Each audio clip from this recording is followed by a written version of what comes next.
ಜಾಸ್ತಿ ಡ್ರಿಂಕ್ಸ್ ಮಾಡೋದು ಮತ್ತೆ ಆಚೆ ಕಡೆ ಹೋಗಿ ಬಿಯರ್ ಕುಡಿಯೋದು ಬಲ್ಕ್ ಆಗ್ತೀನಲ್ವಾ ಜಾಸ್ತಿ ದಪ್ಪ ಆಗ್ತೀನಲ್ವಾ ಅಂತ ಅವಾಗ ಏನಾಗುತ್ತೆ ಅಂದ್ರೆ ನೀವು ಬಲ್ಕ್ ಮಾಡ್ಬೇಕಾದ್ರೆ ಮೇನ್ ಇಂಪಾರ್ಟೆಂಟ್ 4 ವಿಷಯನ ಸ್ಟ್ರಾಂಗ್ ಆಗಿ ತಿಳ್ಕೊಬೇಕು. ಮೇನ್ ಆಗಿ ತಾಳ್ಮೆ ಬೇಕು.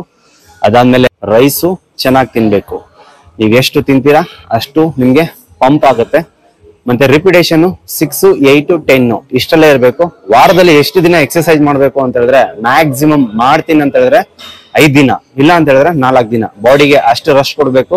ಆಚೆ ಕಡೆ ನಿಮ್ಗೆ ರೋಡ್ ಸೈಡ್ ಅಲ್ಲಿ ರೈಸು ಮತ್ತೆ ಕಬಾಬು ಮತ್ತೆ ಮತ್ತೊಂದು ಮಗದೊಂದು ನಿಮ್ಗೆಲ್ಲ ಸಿಕ್ಕೋದೆಲ್ಲ ನಾನು ದಪ್ಪ ಆಗ್ತೀನಿ ಅನ್ಬಿಟ್ಟು ಚೆನ್ನಾಗಿ ತಿಂದ್ರೆ ನಿಮ್ಗೆ ಕೊಲೆಸ್ಟ್ರಾಲ್ ಲೆವೆಲ್ ಜಾಸ್ತಿ ಆಗುತ್ತೆ. ಮತ್ತೆ ನೀವು ಇದರಲ್ಲಿ ಫ್ಯಾಟ್ ಪರ್ಸೆಂಟೇಜ್ ನ ಜಾಸ್ತಿ ನೋಡಕ್ ಆಗಲ್ಲ. ವೆಯ್ಟ್ ಲಿಫ್ಟಿಂಗು ಮತ್ತೆ ಹೀಗೋ ಲಿಫ್ಟ್ ಮಾಡಕ್ ಹೋಗ್ಬೇಡಿ. ಜೊತೆಲಿ ಒಬ್ಬ ಲಾಸ್ಟ್ಗೆ ನೀವೇನಾದ್ರು ಜಾಸ್ತಿ ವೆಯ್ಟ್ ಹೊಡಿತಾ ಇದೀನಿ ಅಂತ ಹೇಳಿದಾಗ ಜೊತೆಲಿ ಒಬ್ಬನ ಹೆಲ್ಪ್ ತಗೊಳ್ಳಿ. ನಿಮ್ಗೆ ತುಂಬಾನೇ ಬೆನಿಫಿಟ್ಸ್ ಇರುತ್ತೆ. ಮತ್ತೆ ತುಂಬಾನೇ ಪ್ರಾಪರ್ ಆಗಿ ನಿಮ್ಗೆ ಲಿಫ್ಟಿಂಗು ನೀಟಾಗಿ ಅನುಕೂಲ ಆಗುತ್ತೆ. ಕಡೆ ಲೂಸ್ ಆಗುತ್ತೆ. ಮಸಲ್ ನಿಮ್ಗೆ ಅಷ್ಟು ಟೈಟ್ ಅಂತ ಫೀಲ್ ಬರಲ್ಲ. ಮತ್ತೆ ಜಾಸ್ತಿ ಸ್ಮೋಕಿಂಗ್ ಮಾಡೋರು ಮತ್ತೆ ಹೆವಿ ಡ್ರಿಂಕ್ ಮಾಡೋರು ಮತ್ತೆ ಸಿಕ್ಕಾಬಟ್ಟೆ ಆಚೆ ಕಡೆ ಔಟ್ ಫುಡ್ ಜಾಸ್ತಿ ತಿನ್ಕೊಂಡಿ ನಾನು ಬಲ್ಕಿಂಗ್ ಮಾಡ್ತೀನಿ ಅಂತ ನೀವು ಫೋಕಸ್ ಮಾಡೋದು ಅದೆಲ್ಲ ಮಾಡಕ್ ಹೋಗ್ಬೇಡಿ.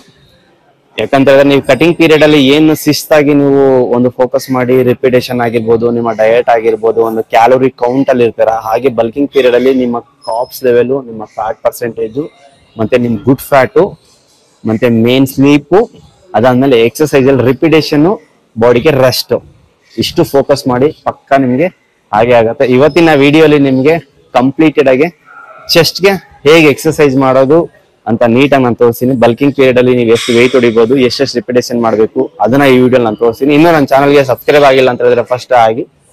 ಆಲ್ರೆಡಿ ನನ್ನ ಕಟಿಂಗ್ ಪೀರಿಯಡ್ ಮುಗೀತು, ಇವಾಗ ಬಲ್ಕಿಂಗ್ ಪೀರಿಯಡ್ ಇದೆ. ಯಾರ್ಯಾರು ಇನ್ನೂ ದಪ್ಪ ಆಗ್ಬೇಕು ಅಂತ ಇರ್ತೀರಾ ಅವ್ರಿಗೆ ಇದು ಯೂಸ್ ಆಗುತ್ತೆ ಅಂತ ನನ್ನ ಉದ್ದೇಶ.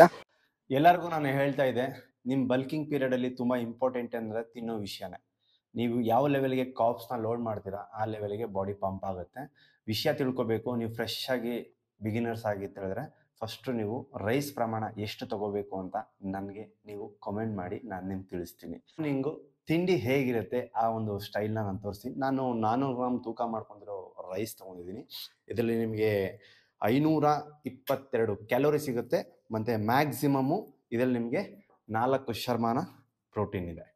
ಇದು ನನ್ನ ಒಂದು ಮೀಲ್ಸು. ಅದ್ರ ಜೊತೆಗೆ ನಾನು ದಪ್ಪ ಕಡಲೆಕಾಳು ತಗೊಂಡಿದ್ದೀನಿ 100 ಗ್ರಾಮು. ಈ ಲೆವೆಲ್ಗೆ ಇರುತ್ತೆ. ಇದು ನನ್ನ ಮಾರ್ನಿಂಗ್ ಬ್ರೇಕ್ಫಾಸ್ಟ್ 1 ಟೈಮ್ದು.